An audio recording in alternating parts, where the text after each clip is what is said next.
Hi, welcome back. This is Dr. Burton. We continue with Chapter 2 of Philosophical Foundation. This is the very end of the chapter. In this video, we're going to go over informal fallacies. Now, notice this is embedded in the chapter on sources of skepticism and fideism, so you know that these fallacies are going to lead to skepticism and fideism. Nobody can really know, or nobody can really know, you just have to believe, right? How do we know when we have been presented with a proof? Is proof necessary and sufficient for knowledge? And how do we identify a basic belief? What makes a basic belief? Before engaging these questions, it would be helpful to recognize what is not a proof. What are some of the common pitfalls of pseudo-arguments, fake arguments? Agreeing that these are pitfalls before we fall into them will help us to avoid them, and if we do fall, to recover from our error rather than compound it by excusing ourselves. The following is a list of a dozen of the most common pseudo-arguments called informal fallacies.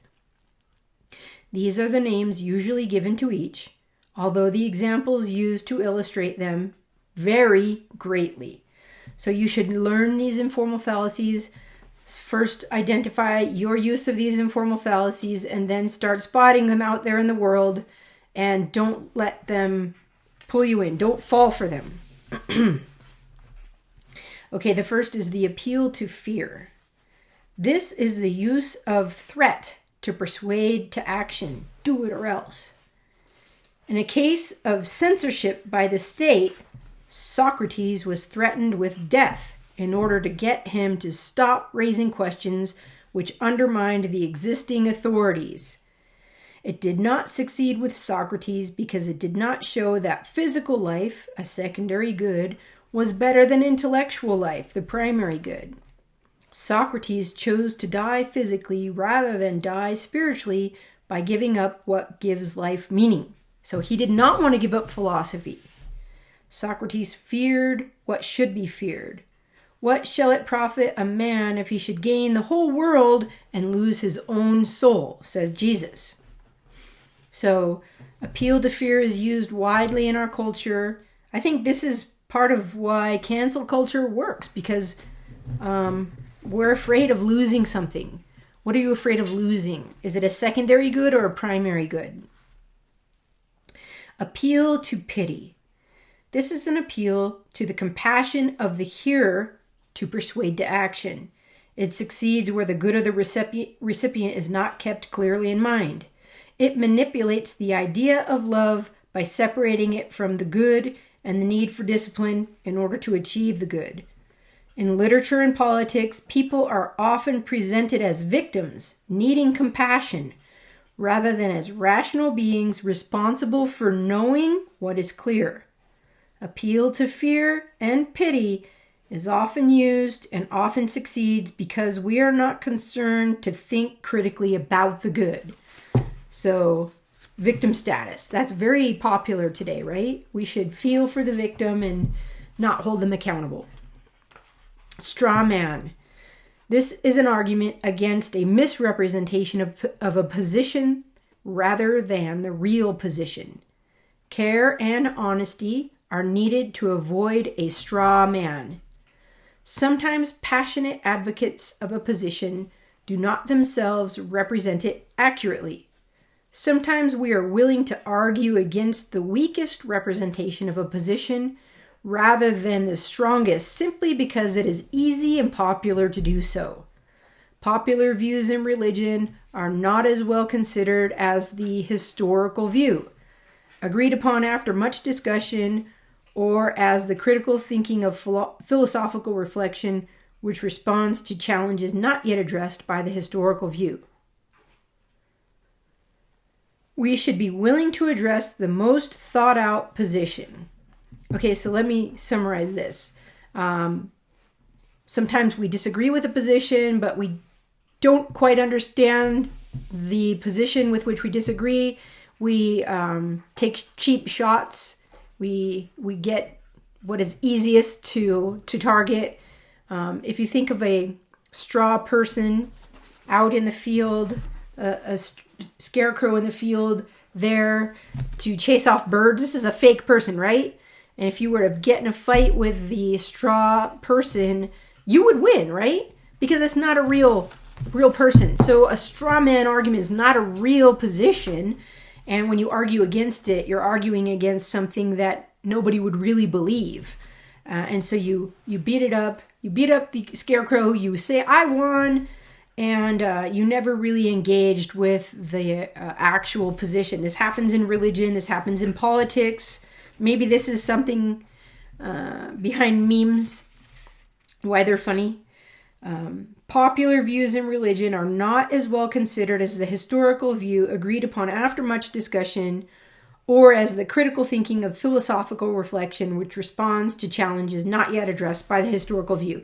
So we address the popular, not the historical, and not the philosophical level.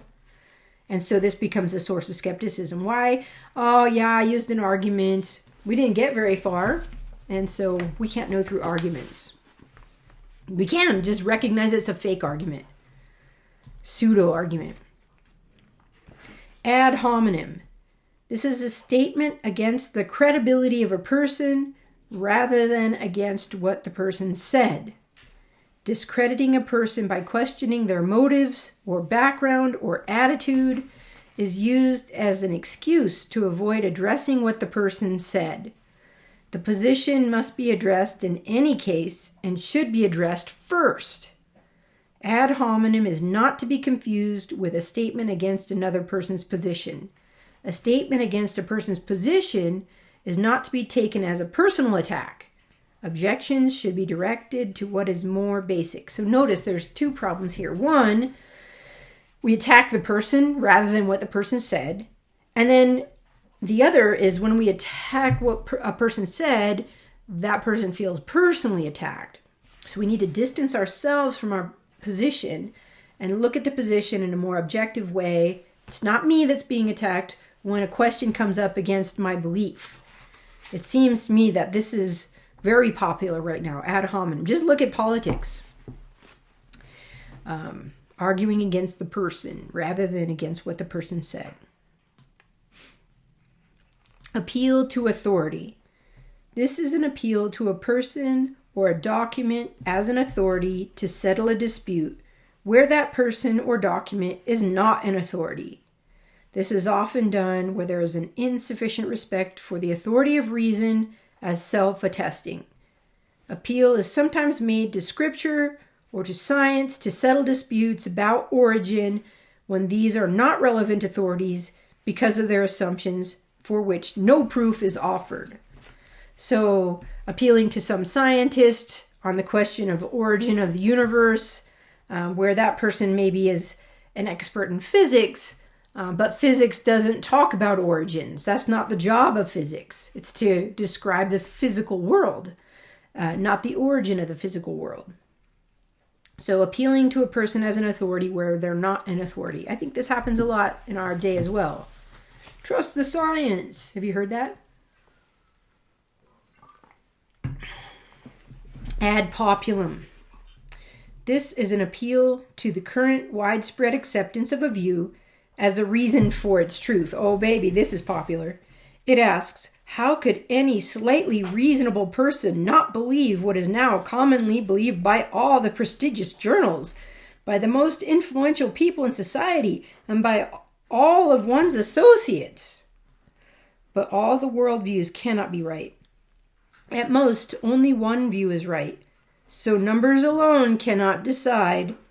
Present popularity does not pass the test of what is accepted by thoughtful persons over a long time.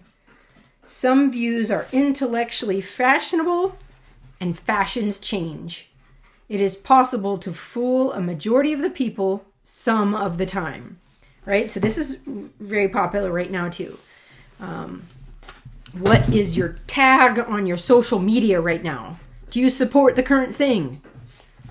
What if your basic beliefs go against the majority? What are you going to do then? Begging the question. This is an argument which expects the hearer to assume what the argument should be proving. It occurs where one is not aware of one's assumptions. We believe A because of B, because of C, because of A. It is arguing in a circle.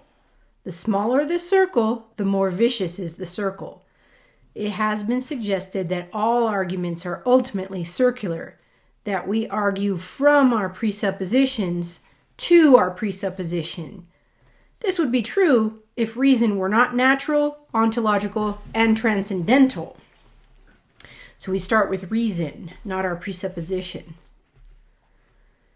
Red herring. This is arguing beside the point rather than to the point. It is a distraction from the argument under consideration by bringing in something that appears associated but which is irrelevant. It appeals to exceptions as counting against the rule rather than an exception which assumes the rule. A brain-damaged person does not disprove that all humans are rational, but that the capacity for rationality in some has been impaired. When context of discussion is ignored, we lose focus on what is relevant, follow a stream of consciousness, and end up chasing rabbits or squirrels. So this is associative thinking, taking things out of context. Appeal to the unknown. This is an appeal to an unknown in order to avoid having one's position disproven. Key terms which are commonly understood at the beginning of an argument are ambiguated and emptied of meaning at the end. Any position is compatible with an unknown. Sophistical obfuscations, making distinctions without differences, are standard ways to appeal to unknowns. It is also done by shifting the burden of proof, I believe P until you show me otherwise, or by pounding the table, that is, insisting one knows without offering any proof of knowing. Okay, so this happens often. Posthoc. This is faulty causal reasoning based on insufficient observation. Fully stated, it is post hoc ergo propter hoc. After this, therefore, because of this.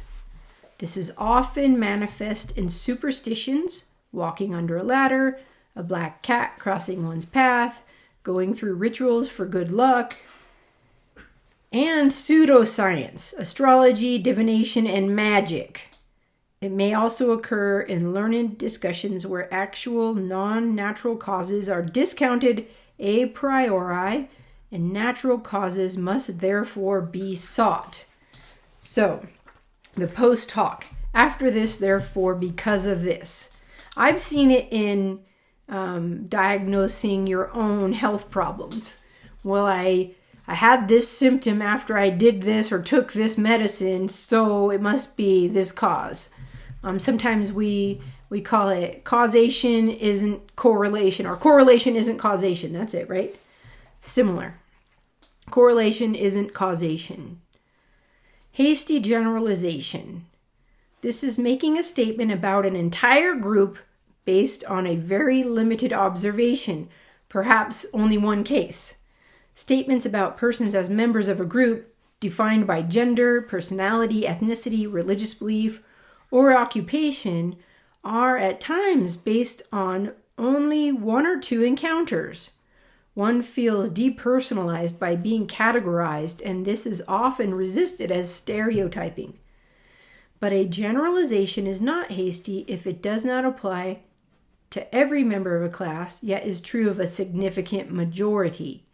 It is not unreasonable to say that this is what one can ordinarily expect from those who consistently hold to a particular worldview.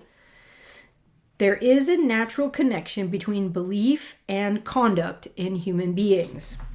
So a hasty generalization is a quick judgment about a person or a group, but there are generalizations that are not hasty. And last is the complex question. This is a question that assumes more than the listener is ready to assent to. It is also known as the loaded question, since it is loaded with a questionable assumption. A complex question can be deceptively simple. What is eternal? rather than is there something eternal. But it puts the respondent in a dilemma, since any answer to the unacceptable assumption is inappropriate to the one answering. A complex question will distort or end conversation unless the questioner is willing to examine the assumption of the question and to split the question into parts and ask the more basic part first. A related fallacy is the complex assertion. It is an assertion, the meaning of which, when applied to itself or to the premises on which it rests, defeats itself. It is true and therefore false at the same time. Like the complex question, it cannot be engaged with meaningfully. This is just one set in the class of self-refuting statements. If knowledge is not possible is true, then it can never be known or asserted and is therefore a false assertion. And if I claim I know that knowledge is not possible, then there is one thing I know, which makes my claim false. Okay, so what did we just cover?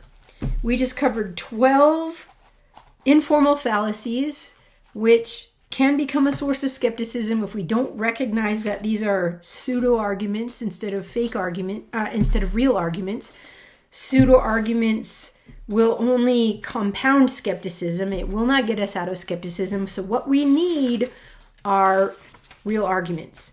So chapter 3 is going to talk about knowledge, argument, and presupposition.